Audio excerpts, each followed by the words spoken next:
पहले सीन में हम देखते हैं कि हमारा डोंग मछली मार्केट में मछली सप्लाई करने का काम कर रहा था। उसके साथ उसका ये चंगू दोस्त चैन भी था। वो दोनों अपने बॉस की चुगली पीट रहे थे, लेकिन बॉस के सामने आते ही उसकी जी हजूरी करने लगे। तभी डोंग को एक डीलर का फोन आया। असल में डोंग किंग क्रैब का बिजनेस करना चाहता था, जिसके लिए वो एक डीलर से मिला। उस डीलर ने बताया कि अगले ही महीने चाइना से उनका किंग क्रैब से भरा हुआ शिप आने वाला है। डोंग भी उसमें से कुछ क्रैब्स लेना चाहता था, इसलिए उसने क्रैब्स का ऑर्डर दिया और उसका 50% एडवांस भी डीलर को दे दिया। डोंग की एक वाइफ जीसू भी थी, जो कि सुबह नर्सिंग स्टाफ में काम करती और शाम को एक रेस्टोरेंट में। अब डोंग शाम को उसे पिक करके घर ले जा रहा था, लेकिन उसने जीसू को किंग क्रैब की उस डील के बारे में कुछ नहीं बताया। दूसरी तरफ हम कुछ गैंगस्टर्स को देखते हैं, जो कि एक आदमी से अपना उधार लेने आए थे। इनका एक बॉस जीटी भी था। जीटी पहले तो उस आदमी को मारने लगा, लेकिन जैसे ही उस आदमी की बेटी घर में आई, उसने तो उस आदमी को अपने ससुर जी बना लिया। उसने कहा कि आपने बताया नहीं आपकी इतनी प्यारी बेटी है। ये कहते हुए उसने उस आदमी की नस काट दी और उसकी बेटी को किडनैप करके अपने साथ ले गया। यहाँ डोंग और जीसू घर पहुंच रहे थे कि तभी पीछे से एक कार ने उनकी कार में टक्कर मार दी और ये कार जीती की थी। डोंग उस कार के पास गया और तमीज से बात करने लगा, लेकिन ड्राइवर ने उसे अपने ऑफिस का कार्ड देते हुए कहा कि इंश्योरेंस के लिए हमें फ़ोन कर लेना। डोंग बोला कि उसके लिए हमें एक्सीडेंट रिपोर्ट करनी होगी, लेकिन फिर ड्राइवर उसे पैसे देने लगा और उसका ये तरीका जीसू को बिल्कुल अच्छा नहीं लगा। वो बाहर आई और ड्राइवर पर भड़कने लगी। ये सब कुछ जीती कार में बैठा देख रहा था और मन ही मन वो जीसू को पसंद करने लगा। वो बाहर आया और अपने ड्राइवर को मारने लगा कि तुम्हें गलती करने के बाद पहले सॉरी कहना चाहिए था। अब उसने उन दोनों से माफी मांगी और वहां से निकल गया। अगले दिन डोंग को डीलर ने बताया कि किंग क्रैब वाला शिप चाइना की पेट्रोलिंग नेवी ने पकड़ लिया है और अब उस केस में प्रेसिडेंट ही कुछ कर सकते हैं। डोंग ने अपने सारे पैसे लगा के वो डील की थी, इसलिए वो टेंशन में आ गया। यहाँ जीसू को मकान मालिक ने बताया कि तुम्हारे पति ने अभी तक समय से रेंट नहीं दिया और ऐसा ही चलता रहा तो उनका डिपॉजिट भी जब्त हो जाएगा। ये सुनकर वो थोड़ा सैड हुई, लेकिन आज उसका बर्थडे भी था, इसलिए डोंग ने उसे एक रेस्टोरेंट में बुलाया, जहां वो उसे क्रैब सर्व करने लगा। और तब जीसू ने पूछा कि अभी तक तुमने रेंट क्यों नहीं दिया। डोंग ने गलती से कह दिया कि शिप आते ही वो रेंट चुका देगा। अब किंग क्रैब की डील वाली बात जीसू के सामने खुल गई, जिसकी वजह से उसने डोंग पर चिल्लाना शुरू कर दिया। डोंग उसे शांत करने के लिए अंदर केक लेने आया, लेकिन जब वो वापस पहुंचा तो जीसू वहां से जा चुकी थी।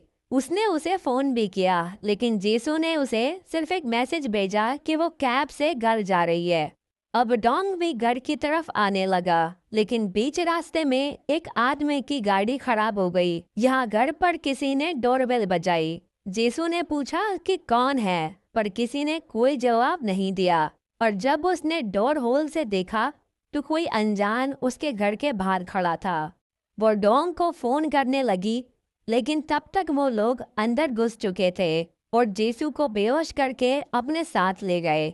यहाँ डोंग जैसे तैसे घर पर पहुंचा और देखा कि सब टूटा फूटा पड़ा है, साथ ही जीसू भी गायब थी। वो जल्दी से पुलिस स्टेशन में रिपोर्ट करने पहुंचा, जहां सीसीटीवी फुटेज चेक करने से पता चला कि किसी ने सीसीटीवी कैमरा की वायर को ही कट कर दिया था, जिसकी वजह से अभी उनके पास कोई ठोस सबूत नहीं है। डोंग स्टेशन से बाहर आया कि तभी उसको किसी की कॉल आई। वो कॉल जीती की थी। उसने बताया कि तुम्हारी बीवी को ले जाते वक्त मैंने तुम्हारे फ्रिज पर एक कार्ड छोड़ा था और अगर तुम्हें मुझसे बैठकर बात करनी है तो जल्दी से कार्ड पर दिए एड्रेस पर पहुंच जाओ। डोंग ने घर से वो कार्ड लिया जिस पर एक रेस्टोरेंट का एड्रेस लिखा था। रेस्टोरेंट में उसके लिए एक टेबल पहले से रिजर्व थी, जिस पर एक बैग और एक फोन भी रखा हुआ था। डोंग ने वहाँ काफी देर वेट किया, लेकिन उससे मिलने वहाँ कोई नहीं आया।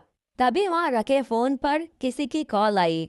उसने डोंग से कहा कि तुम मछली बेचते हो ना, तो चलो तुम्हारे सामने रखे हुए बैग को खोलो। डोंग ने जब बैग खोला तो उसमें काफी सारे पैसे थे। जीटी ने कहा कि मैं तुम्हारी वाइफ को खरीद रहा हूँ। डोंग ने उससे पूछा कि हमारे साथ ऐसा क्यों कर रहे हो। तब जीटी बोला कि तुम्हारी वाइफ काफी सुंदर है, इसलिए मार्केट में मुझे उसका अच्छा दाम मिलेगा। ये कहकर उसने फोन कट कर दिया। अब डोंग उस पैसों से भरे बैग को लेकर पुलिस स्टेशन में पहुंचा। पुलिस ये जानकर हैरान थी कि किडनैपर्स ने कब से पैसे देने स्टार्ट कर दिए। डोंग समझ गया कि पुलिस इस केस को लेकर ज्यादा सीरियस नहीं है, लेकिन उन्होंने वो पैसे वाला बैग सबूत के तौर पर अपने पास ही रख लिया। जाते हुए डोंग ने स्टेशन में लगे बोर्ड पर काफी लड़कियों के मिसिंग पोस्टर देखे। वो समझ गया कि उसे ही जीसू को ढूंढना पड़ेगा। अब वो अपने बॉस के पास पहुंचा और उससे अपनी पिछली रुकी हुई सारी सैलरी मांगने लगा, लेकिन उसके बॉस ने मना करते हुए कहा कि अभी कोई सैलरी नहीं है। डोंग को हर हाल में पैसों की जरूरत थी, इसलिए उसने बॉस के गार्ड्स को ही पेलना शुरू कर दिया,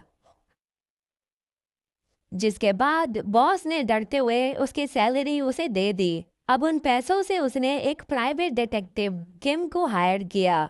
डोंग ने कहा कि जल्दी से उस किडनैपर की कैसी भी इंफॉर्मेशन मुझे ला कर दो। किम सबसे पहले उसी रेस्टोरेंट का सीसीटीवी फुटेज चेक करने गया, जिसमें उसे उस कार की नंबर प्लेट दिख गई, जिससे एक आदमी वो बैग और फोन रखने आया था। कार नंबर की मदद से उसने कार कंपनी से कार का रजिस्टर्ड एड्रेस भी निकलवा लिया। अब डोंग, चैन और किम तीनों उस एड्रेस पर पहुंच गए, जहां एक आदमी ने उन्हें बताया कि उसने अपनी नंबर प्लेट कुछ पैसों के लिए एक कैसीनो में बेच दी थी। उस आदमी ने कैसीनो का एड्रेस भी उन्हें दे दिया। अब इन तीनों की मंडली उस कैसीनो में पहुंच गई। उस कैसीनो के मालिक एक लेडी थी, जिसने डोंग को किसी भी आदमी की इंफॉर्मेशन देने से साफ मना कर दिया। साथ ही अपने आदमियों से बोली कि बिना खातिरदारी किए इन्हें मत जाने देना। उसके आदमियों ने किम की खातिरदारी शुरू कर दी और तब आया गेम में डोंग, जिसने इन्हें ऐसे रिटर्न गिफ्ट दिए कि जो ये अपनी कभी जिंदगी में भी नहीं भूलेंगे।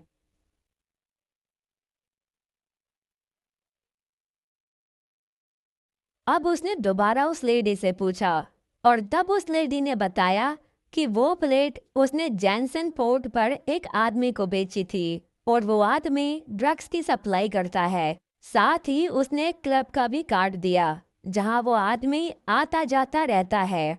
डोंग उस क्लब में पहुंचा और पूछताछ करने लगा, लेकिन उसे उस आदमी की कोई जानकारी नहीं मिली।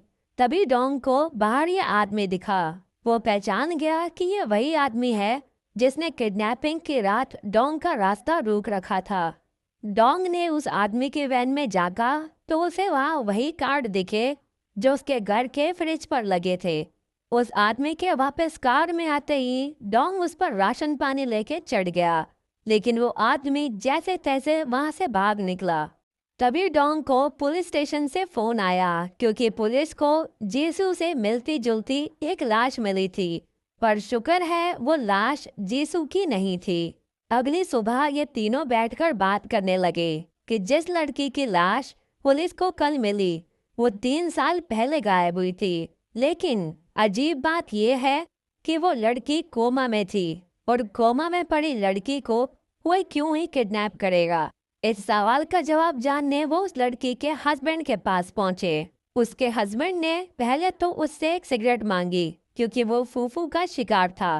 फिर उसने डोंग को बताया कि जब उसकी वाइफ कोमा में थी तो ये बात मीडिया ने काफी उछाली, क्योंकि उसने अपनी वाइफ को कोमा की हालत में भी नहीं छोड़ा था। लेकिन एक रात उसको जीटी नाम के एक साइको ने उठवा लिया। जीटी ने उससे पूछा कि क्या तुम अपनी कोमा में पड़ी वाइफ को मुझे बेचोगे? उसके बदले में मैं तुम्हें काफी पैसे दूंगा। इतना पैसा देखकर फूफू ने अपनी वाइफ जीटी को बेच दी। फिर उसने बताया कि जीटी का मानना था कि हर इंसान सिर्फ पैसे से प्यार करता है। अगर कोई किसी के लिए दर्द झेल रहा है या कुछ कॉम्प्रोमाइज कर रहा है तो मतलब वो इंसान झूठा है या फिर दिखावा कर रहा है। वो आदमी तब तो खुश हुआ था, लेकिन कुछ समय बाद ही उसे अपनी वाइफ की याद सताने लगी और उसे अपने किए का काफी पछतावा भी था। जाते जाते उसने डोंग को एक फाइल भी दी। कार में आकर डोंग उस फाइल को देख रहा था और उसे उस फाइल में से एक कार्ड मिला, जो कि वही कार्ड है जो उस दिन उस ड्राइवर ने भी उसे दिया था। और तभी ऊपर से कूदकर उस आदमी ने सुसाइड कर ली। अब डोंग जल्दी से उस कार्ड पर दिए एड्रेस पर पहुंचा, जहां उसे वो ड्राइवर मिल भी गया। डोंग ने उससे पूछा कि याद हूं मैं या फिर भूल गए। ड्राइवर ने उसे पहचानने से मना कर दिया। तब डोंग ने उसे टेबल से दबाया और जीसू के बारे में पूछने लगा, लेकिन उस ड्राइवर को जीसू के बारे में कुछ नहीं पता था। पर फिर भी डोंग उस ड्राइवर को अपने साथ ले गया और इस सब पर जीती की नजर भी थी। डोंग उस ड्राइवर को अपने अड्डे पर लाया और सावन के झूले में अटका दिया। उसने काफी हथकंडे अपनाए, लेकिन उस ड्राइवर ने अपना मुंह नहीं खोला। तभी डोंग को जीती की कॉल आई। वो बोला कि मैं पागल नहीं हूँ जो अपने आदमी को तुम्हारे पास जिंदा छोड़ दूँ, इसलिए तुम मेरे आदमी को मार दो, वरना मैं तुम्हारी वाइफ को मार दूंगा। जिसका सैंपल भी उसने करके दिखाया। डोंग को ना चाहते हुए भी उस ड्राइवर को मारना ही पड़ा। फिर जीती ने कहा कि चलो मैं तुम्हें आखिरी मौका देता हूँ, अगर तुम मेरे दिए हुए पैसे वापस ले आए तो मैं तुम्हारी बीवी को छोड़ दूंगा। डोंग ने अपने चंगू मंगू से कहा कि इस ड्राइवर को उठा लो, क्योंकि मरते वक्त डोंग ने उसे कहा था कि तुम मरने का नाटक करो, लेकिन वो ड्राइवर उठ ही नहीं रहा था। फिर उसमें पड़ा डोंग का चाटा, और तब तो अच्छे अच्छे भी उठ जाते हैं। फिर उस ड्राइवर ने बताया कि जीटी का मेन बिजनेस है प्रोस्टिट्यूशन के लिए लड़कियां सप्लाई करना। वो यंग और ब्यूटीफुल फीमेल्स को उठाकर उनके प्लास्टिक सर्जरी करा के अमीर लोगों को बेच देता है। साथ ही उनके नकली पासपोर्ट बनवा के उनकी ट्रैफिकिंग भी करता है। डोंग समझ गया कि कैसे न कैसे अब जल्दी से उसे जीसू को बचाना पड़ेगा, वरना जीटी उसे भी कहीं बेच देगा। लेकिन बचाए कैसे? जीटी का दिया हुआ पैसा तो वो पुलिस वालों ने रख लिया था। उन्होंने एक प्लान बनाया। पुलिस स्टेशन में चैन और किंग सियोल के प्रोसिक्यूटर ऑफिसर बन के चले गए। उन दोनों ने अकाउंटेंट से कहा कि हम यहाँ जियोन किडनैपिंग केस के एविडेंस कलेक्ट करने आए हैं। अकाउंटेंट ने उन्हें वो बैग दे दिया, लेकिन जब वो जाने लगे तब उसने कहा कि क्या मैं आपका आईडी कार्ड देख सकता हूँ। ये सारी बात डोंग कार में बैठा फोन से सुन रहा था। अब इन दोनों के पास आईडी कार्ड नहीं था, तो अकाउंटेंट को उन पर शक हो गया और वो पुलिस को बुलाने लगा। डोंग को दिख रहा था कि उनका खेल बिगड़ रहा है, इसलिए उसने एक पुलिस वाले की कार में ही ब्लास्ट कर दिया, जिसके अफरा तफरी में वो दोनों पैसों वाला बैग लेके डोंग के साथ वैन से भाग निकले। डॉन ने जीटी को फोन करके बताया कि उसने पैसे ले लिए हैं, अब बताओ आगे कहाँ मिलना है। जीटी भी सोचने लगा कि ये कैसा आदमी है यार, अपनी वाइफ के लिए इतने रिस्क ले रहा है। तब जीटी ने कहा कि एक काम करो, इतने ही बड़े धुरंधर हो ना तुम, तो चलो मुझे ढूंढ कर दिखाओ। यहाँ इस बार डोंग ने जीटी की लोकेशन ट्रेस करवा ली थी। वो उस लोकेशन में घुसा और घुसते ही प्रसाद बांटना शुरू कर दिया। उसने देखा कि सारे रूम्स खाली हैं और इस बीच वहाँ काफी गुंडे भी थे, जिसको भाई ने अपने 5 किलो के हाथ से संभाल लिया। यहाँ ये दोनों चंगू मंगू भी गुंडों से लड़ने लगे और इन लड़कियों को बचा लिया, लेकिन इन लड़कियों में जीसू गायब थी। डोंग उसे ढूंढने के लिए निकल गया कि तभी सामने से जीटी की कार आ रही थी। जीटी के आदमी ने उसे फोन पर सब बता दिया। अब जीटी जल्दी से कार को बैक करने लगा। डोंग ने उसकी कार में टक्कर मारी और दोनों के बीच पकड़म पकड़ाई शुरू हो गई। डोंग उसका पीछा कर ही रहा था कि जीटी ने उसे जीसू का फेस दिखाया कि जीसू इसी कार में है, अब टक्कर मार के दिखा। डोंग जीसू को देखकर थोड़ा सावधान हो गया और जीटी की कार को ओवरटेक करने ही नहीं दे रहा था। जिस बीच उनकी कार आपस में टकरा गई और डोंग की कार रोड के साइड में जाकर गिर गई। जीटी ने कार से एक कुल्हाड़ी निकाली और डोंग पर हमला करने चला गया। वो डोंग की कार पर हमला करने लगा, तभी डोंग ने उसके मुर्गे जैसे बाल पकड़े और अंदर खींच लिया। उसने कार को डांसिंग कार बनाकर जीटी की हालत पतली कर दी। जीटी ने सॉरी सॉरी करते हुए अपना चाकू निकाल दिया। तभी डोंग ने एक गुस्से में उसके मुंह पर युगांडा का नक्शा तैयार कर दिया और अपनी जीसू को बचा लिया। अब दोनों प्यार से गले लगे और कुछ दिन बाद डोंग का वो किंग क्रैब वाला शिप भी कोरिया में आ गया।